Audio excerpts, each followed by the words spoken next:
Welcome to this module in which we'll provide an overview of qualitative study designs. So at the conclusion of this module, you should be able to identify and differentiate between qualitative and quantitative research methodologies. You'll be familiar with various aspects of qualitative study designs, including phenomenology, grounded theory, action research, and ethnography. So what is qualitative research? So the main difference between quantitative and qualitative research is that quantitative research is focused on numbers, statistics, etc., whereas qualitative researchers focus on everything apart from numbers and statistics. Qualitative research focuses on meanings, ideas, experiences, patterns, and generally speaking, anything that's non-numerical in terms of data collection. So it really provides more of an interpretive aspect to data collection.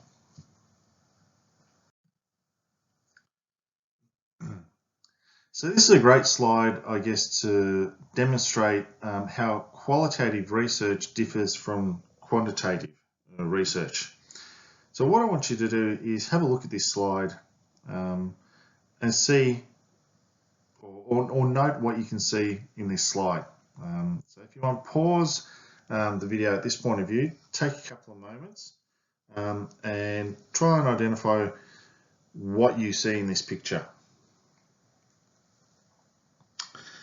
So hopefully you've done that and you may have seen some things that I have seen. So you may look at that slide and see an elderly couple looking at each other, a male and a female. You might be able to see an ear. Or is it a woman standing in a hallway? Is it two singers with a guitar? Is it a vase? Is it a oh, is this an earring? I don't know.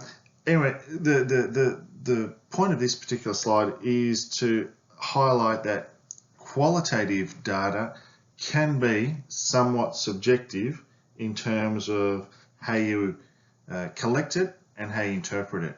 Now that's both a strength and a limitation in using qualitative data in public health evaluation. So depending on your perspective, you may influence the data collection process, but also the way in which the data is analysed itself. In the latter two modules, we'll cover how to specifically analyse qualitative data. So really, qualitative data is the science of words, stories, experiences from people, I guess from a social perspective. So we're not looking to generalize so much the data that we find compared to quantitative data, which we can generalize more so to a wider population. Because we're collecting and there's a degree of subjectiveness to qualitative data, the amount in which we can actually generalize our findings to the wider population may be limited. So I'm just going to go through a few varieties of or methods of qualitative data. So the first method is what we call ethnography. So basically it aims to understand the meanings and behaviours associated with groups or organisations or communities. We're looking at it from, I guess, more of a cultural perspective in terms of data collection and whatnot. Really with ethnography, what you're trying to do is embed yourself within the community, within the organisation or within the group, and observe what's what's happening. So experience what the community, what the organisation, what those staff members, patients, participants are also experiencing. So you're looking at it from, I guess, the perspective of an insider as opposed to someone who's standing outside and observing the particular group of interest. So here's a particular example of a ethnographic study design for healthy aging. So this was looking at participants who were in, I guess, aged care facilities and actually living in that particular environment with that group and working with them to observe how they interacted, how they stayed active.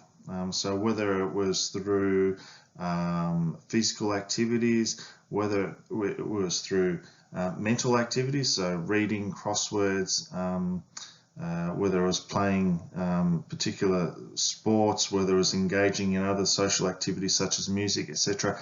It was all within that one particular setting.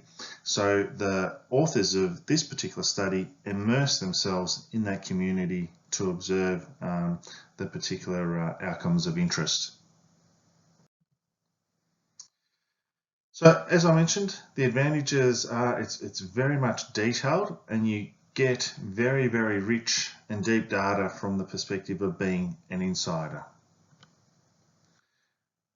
The disadvantage, like I said, it's not very generalizable. So you're looking at it from one particular cohort, but the main limitation is that it's very, very resource intensive.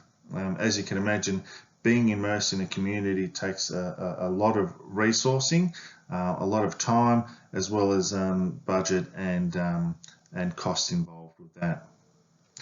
As a result, because you're immersed so much in that community, there's also the risk of having some degree of observer bias. So you're so integrated and ingrained within that community, it may be difficult to be objective.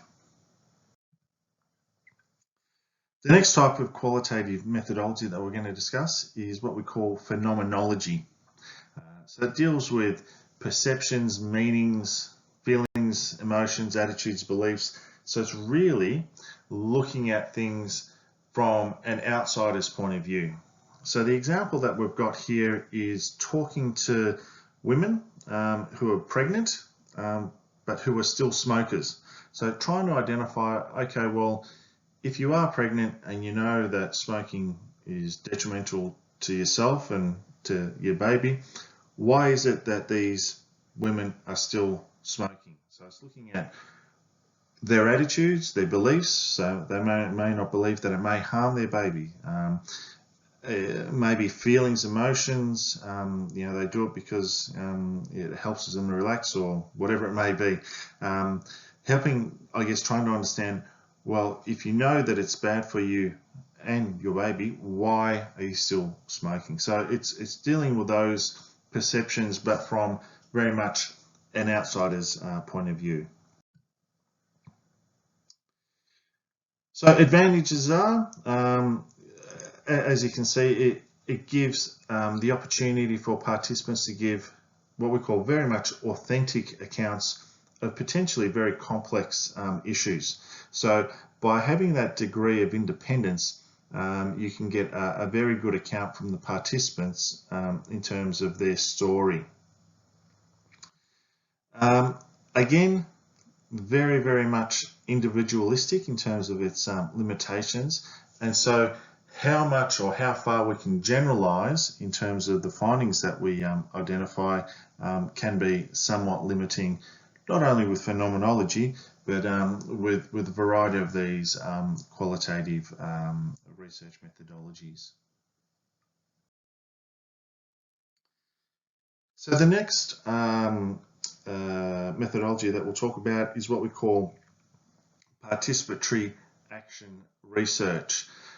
So this is very much involving participants or communities within the program. So whether it be the research, whether it be the health promotion, whether it be the intervention itself. So very much, I guess, if we were talking about the two types of approaches to health promotion, the community practice approach versus the top-down logic model, this is very much the former. So involving the community to participate in developing the program, implementing it and evaluating it. So it's very much a qualitative inclusive methodology. So it's very much following the typical health promotion cycle in terms of problem generation, solution identification, designing the interventions or the activities, implementing it, and then evaluating it and refining it accordingly. The fact that we've got participants involved with the process helps with each of those stages of that particular research cycle. So as I mentioned, the key components of the participatory action research cycle very much mirror the health promotion cycle in terms of planning, acting upon the intervention, observing any changes from a short, medium and long-term perspective, and then reflecting and refining on it before, again, we continue with that cyclical continuous quality improvement cycle.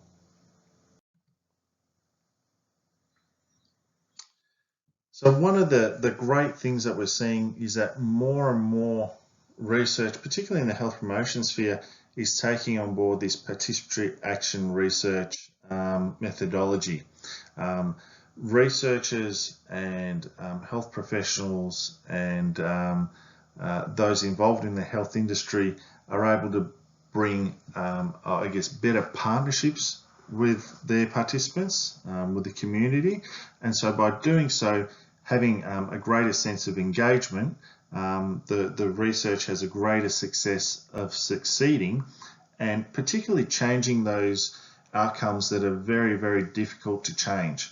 So specifically social and behavioural outcomes, as we've discussed in the past, can be quite difficult to change. Having the buy-in, so to speak, or having the communities engaged with the process certainly increases the chances of those short-term outcomes translating to longer-term outcomes. So this is just a bit of a novel approach to highlighting participatory action research, but if any of you have viewed Jamie Oliver's School Dinners, it's a great example, albeit of a commercialised version of participatory action research, but it's health promotion and public health in action using this particular approach.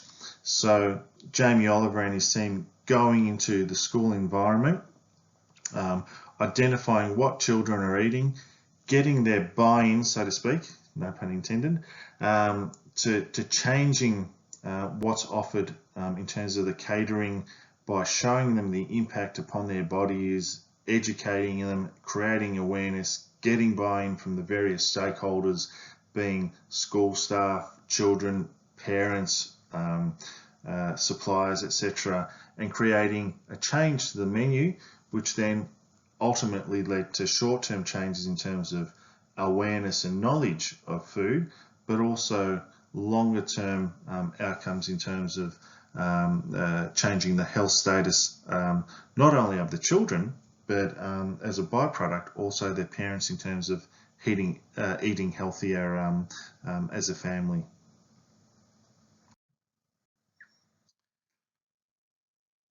So as I mentioned, it's got great advantages. The main limitation being that it can be very, very resource intensive.